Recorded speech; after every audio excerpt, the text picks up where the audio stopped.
Anak, kamusta si Tobots? Gusto niyo? Ngayon na nagpapahinga na siya.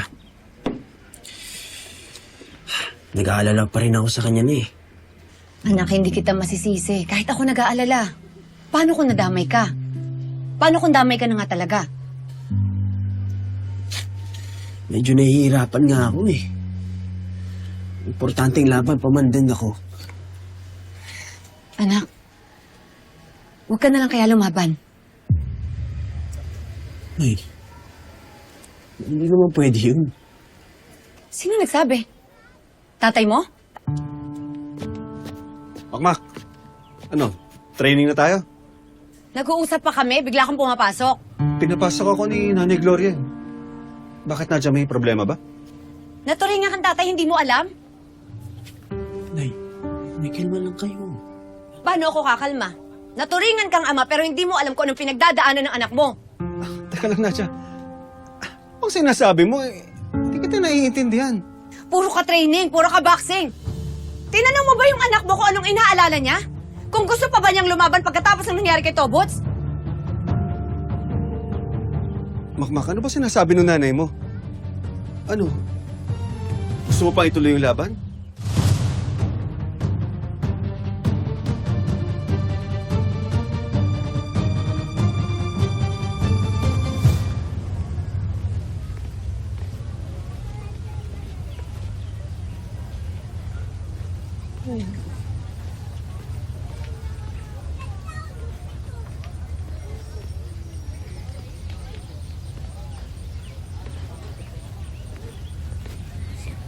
Sure ka na to, Boots? Papasok ka talaga. Kailangan Kung nasa bahay lang naman ako, paano ako ikita?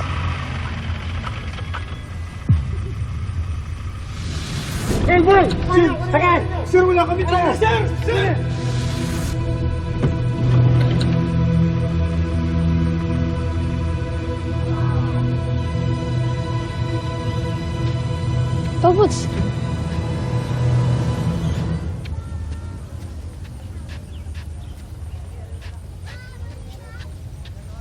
To, Boots, okay ka lang?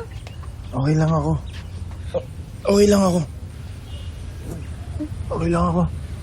Okay lang.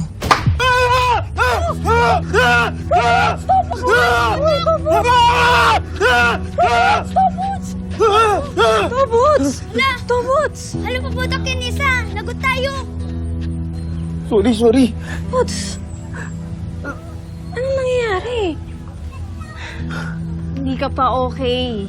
Aminin mo na. Okay nga lang ako sabi. Uwi muna ako, may nakalimutan lang ako sa bahay. Tobots!